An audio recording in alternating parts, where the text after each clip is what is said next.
بتصحى من الإغماء كيلي بعد ما حد هجم عليها وخطفها، وهي بنت مشهورة على السوشيال ميديا وعندها تقريبا نص مليون متابع، وهي مربوطة في الكرسي والشخص اللي خاطفها مشغل لها فيديوهاتها وبيسمعها صوتها وكلامها على السوشيال ميديا، ولقيته ظهر قدامها بقناع المهرج وبيسألها لو هي كيلي المشهورة، واستغربت من السؤال وبتطلب منه يحررها، ولكنه برضه بيسألها نفس السؤال لو هي كيلي، وخوفها وقالت له انها كيلي، وقال لها انهم هيلعبوا مع بعض شوية، وألم ومعاناة كيلي هيتحكم فيهم متابعينها على مواقع التواصل، وطلب من كيلي انهم يتكلموا مع بعض باحترام لانه مش هيأذيها لو هي سمعت كلامه، ولو طلب منها انها تلعب معاه ما كانتش هتوافق طبعا، فاضطر انه يخطفها، وقال لها انه عايز يحررها من سجنها هنا وهو مرتدي قناع لاخفاء وجهه واسمه هو شارلي. وقالت كيلي انها شافت افلام رعب كتير وعمر ما الخاطف بيحرر ضحيته وهو دايما بيقتلها، ولكنه طلب منها تسمع كلامه وهو مش هيأذيها، هو هيحررها من نفسها المزيفة. واكتر حاجة بيكرهها في كيلي هي الفلاتر اللي بتستعملها على صورها، فعشان كده سألها لو هي كيلي لان شكلها على الحقيقة مش زي شكلها على مواقع التواصل، وقال ان الفلاتر دي بتخلي الناس بتهتم بالجمال الخارجي وبينسوا الجمال الداخلي. وشارلي ساب كيلي ترتاح، ولما صحيت ما لقيتهوش ولقيت نفسها اتحررت، وفيه رسالة على الشاشة من شارلي وبيأمرها انها تحصل على 1000 لايك في خلال ساعة، وما اهتمتش كيلي وحاولت تهرب وتصرخ للمساعدة ولكنها ما لقيتش مخرج ومحدش سمعها. وفي السماعات شارلي بيقول لها انها محبوسة ومش هتخرج من هنا الا لو كملت اللعبة للاخر، والكاميرات في كل مكان، وطلب منها تروح للاستوديو اللي في المكان وتتصور صور جميلة عشان تحصل على 1000 لايك على مواقع التواصل. وحاولت كيلي تتصور وهي بتطلب المساعدة، ولكن طبعا شارلي ما اهتمش، وقال لها ان مدة الساعة بتخلص ولو فشلت كيلي في المهمة فشارلي هيضطر انه يأذيها، وكيلي ما اهتمتش وشارلي سرب الغاز المهدئ. ولما صحيت كيلي لقت نفسها مربوطة على الكرسي من تاني، وشارلي قطع لها صباع من رجلها لانها طبعا ما نفذتش المهمة، وقال لها انه مش بيهزر، هو هيفضل يقطع فيها لو ما كملتش اللعبة، ولو صممت كيلي انها ما تلعبش فهيضربها بالنار وهيرتاح. والمهمة سهلة جدا وبسهولة كيلي هتعرف تحصل على 1000 لايك على اي صورة هتنزلها على مواقع التواصل. وحست كيلي ان شارلي بيعمل معاها كده عشان يحصل على شوية من معجبينها، ولكنه قال لها انه ما عندوش اصلا اي حساب على مواقع التواصل ومش مهتم بالشهرة، وكيلي هتضطر تلعب معاه واللايكات هي اللي هتتحكم في حياتها. وكيلي دايما كانت بتقول ان المتابعين هم اهم حاجة في حياتها، ودلوقتي جه الدور على كيلي عشان تنفذ كلامها. وشارلي قال لها انه مرتدي قناع لانه واثق ان كيلي هتقدر تكمل اللعبة وتخرج من هنا، وكيلي مش هتعرف تبلغ الشرطة على شارلي بعد ما تخرج من هنا لانها مش عارفة وجهه، وكيلي رافضة انها تلعب، فهيضطر شارلي انه يضغط عليها. واغمى على كيلي، ولما فاقت لقت نفسها اتحررت، ولقت بنت ظهرت معاها واسمها صابرينا، وصابرينا وهي لوحدها شارلي هجم عليها وخطفها. واتعرفت صابرينا على كيلي المشهورة وقالت لها ان الشرطة بتدور عليها في كل مكان، وخبر اختفائها مضايق الناس كلها، وصابرينا مش عايزة تموت، وكده كيلي هتضطر تلعب عشان تنقذ حياة صابرينا. فراحت كيلي تتصور وضحكت، ولقت شارلي نزل لها تليفون عشان تسجل الدخول لحسابها على مواقع التواصل وترفع الصورة. والوقت خلص خلاص، وعدد اللايكات لسه ما وصلش ال1000، وكان فاضل بس لايك واحد عشان المهمة تتم بنجاح. وشارلي ظهر واعتذر لكيلي وقال لها انه لو كان عنده حساب على مواقع التواصل لكان دخل وعمل لايك، واعتذرت له انه يديها وقت اطول، ولكنه ما اهتمش وهجم عليها واغمى عليها. ولما صحيت كيلي حست بألم في جنبها، وصابرينا قالت لها ان شارلي خد منها كلية، وظهر شارلي وقال لها ان الانسان بيقدر يعيش عادي بكلية واحدة وب9 صوابع، وهو حب الصورة جدا والفلتر الخاص بيها، ومش عارف هي ليه ما جابتش ال1000 لايك في ساعة. وعقاب شارلي لفشل كيلي هو انه طبعا خد منها كلية، ولما يخلص لعب مع كيلي هيبقى يلعب مع صابرينا. وكلم كيلي على اسطورة يونانية قديمة كانت بتتكلم ان الألم اللي بيحصل للإنسان بيساعده انه يتغير ويكون انسان افضل واقوى. وكيلي بعد اللعبة دي هتشوف العالم بشكل مختلف تماما. والمهمة التانية هي ان كيلي تحصل على 5000 لايك في ساعتين، فراحت تتصور صور مثيرة شوية عشان تشد الشباب ليها، ولازم تجيب اللايكات بسرعة وتنقذ نفسها هي وصابرينا. وشارلي بيساعدها وبيحط فلاتر على الصور عشان تساعدها على اللايكات، وصابرينا معاها ساعتها ذكية ومحتاجة واي فاي عشان تقدر تطلب المساعدة، وشارلي معاه تليفونات البنات، فلما يقرب منهم الساعة هتتصل بالتليفون عن طريق البلوتوث، وساعتها رسالة المساعدة هتتبعت للناس عشان ينقذوا البنات، ومش هيقدروا يبعتوا الرسالة للشرطة لانهم مش هيعرفوا يستقبلوا الرسالة. والمهمة نجحت وجابوا ال5000 لايك، وشارلي ظهر وبيسقف لهم، وبتحاول كيلي تكلمه كتير لحد ما صابرينا تبعت رسالة المساعدة، وطلبت كيلي من شارلي انه يشتري لها ملابس، وشارلي وافق، وكمكافأة لنجاح كيلي هيسيبها هي وصابرينا يرتاحوا لحد ما يصحيهم عشان المهمة الجاية. وسألته على مكان الحمام وشاور لها عليه، وطمنها ان المكان ده ده ما فيهوش كاميرات وشارلي مش منحرف ومش هيراقبهم، والمهمة الجاية هي 10,000 لايك في ساعتين. وشارلي صح البنات والمهمات بقت اصعب، ولازم كيلي تفكر بسرعة عشان شارلي ما يأذيهاش، وقال لهم انه لو نفذوا المهمة دي بنجاح هيخلي واحدة منهم تهرب، وهيخلي كيلي تختار صابرينا انها تهرب او صابرينا هي اللي تختار ان كيلي تهرب، وهتضطر كيلي تصور صور كل 10 دقايق عشان تجمع ال 10,000 لايك. والوقت بيمر ولسه ما جابتش كيلي اللايكات، وحاولت تنادي على شارلي عشان تعرف صابرينا الناس عملوا ايه لما استقبلوا رسالة طلب المساعدة، وطلبت منه 10 دقايق زيادة ووافق، وقال لها ال 10 دقايق مش هيغيروا حاجة اصلا من المهمة، وحذر كيلي لا تكون بتتلاعب بيه او بتكذب عليه لانه بيغضب ومش هيرحم حد. والناس بلغوا الشرطة لما استقبلوا رسالة صابرينا، والشرطة تواصلت مع كيلي، وراحت كيلي المكان الحمام لانه ما فيهوش كاميرات، فبالتالي شارلي مش هيشوفها. والمحقق طلب من كيلي تتماسك وهم عارفين انها بتتصور وهي مجبرة، والشرطة ساعدت كيلي وبالبوتات زودوا عدد اللايكات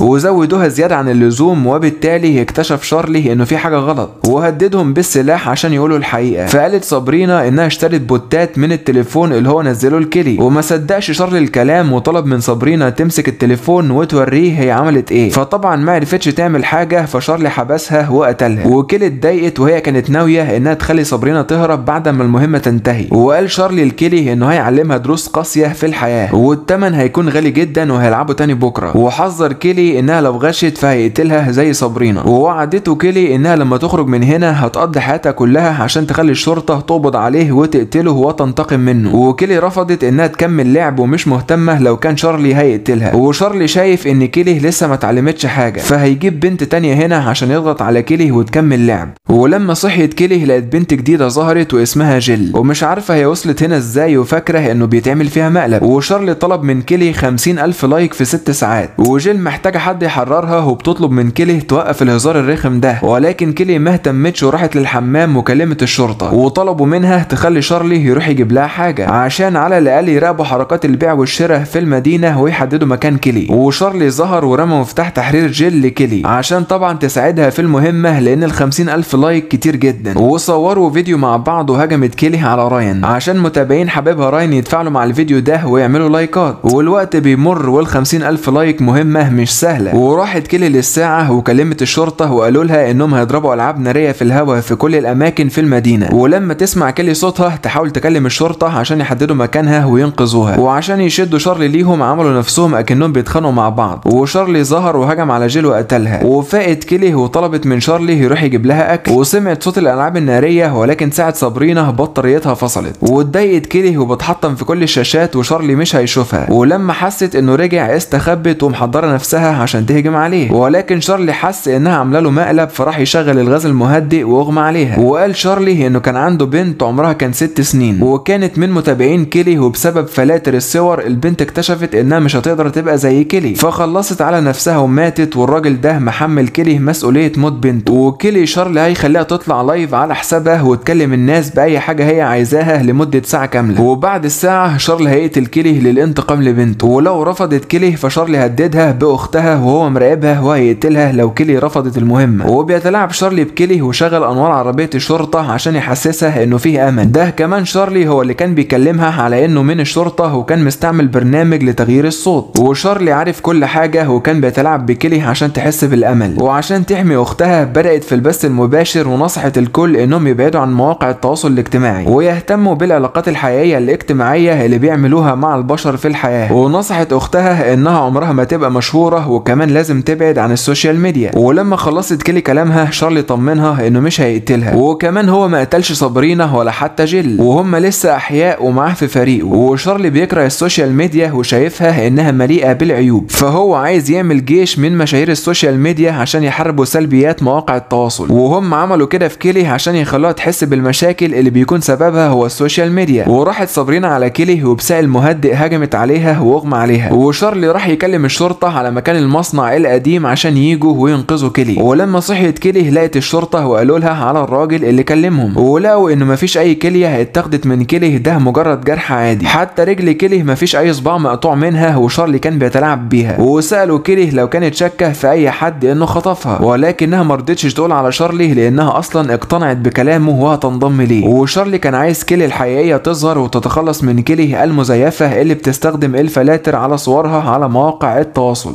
وبعد فترة شارلي وفريقه مكملين شغلهم وبيطاردوا مشاهير السوشيال ميديا، وساب البنت مع واحدة من فريقه عشان البنت تضطر انها تلعب، وكيلي انضمت لشارلي ودلوقتي هتعمل مع البنت دي نفس اللي سابرينا وجيل عملوه معاها زمان. بس كده يا شباب، دي نهاية الملخص، وفي الوصف هسيب لكم روابط لأفلام أكتر.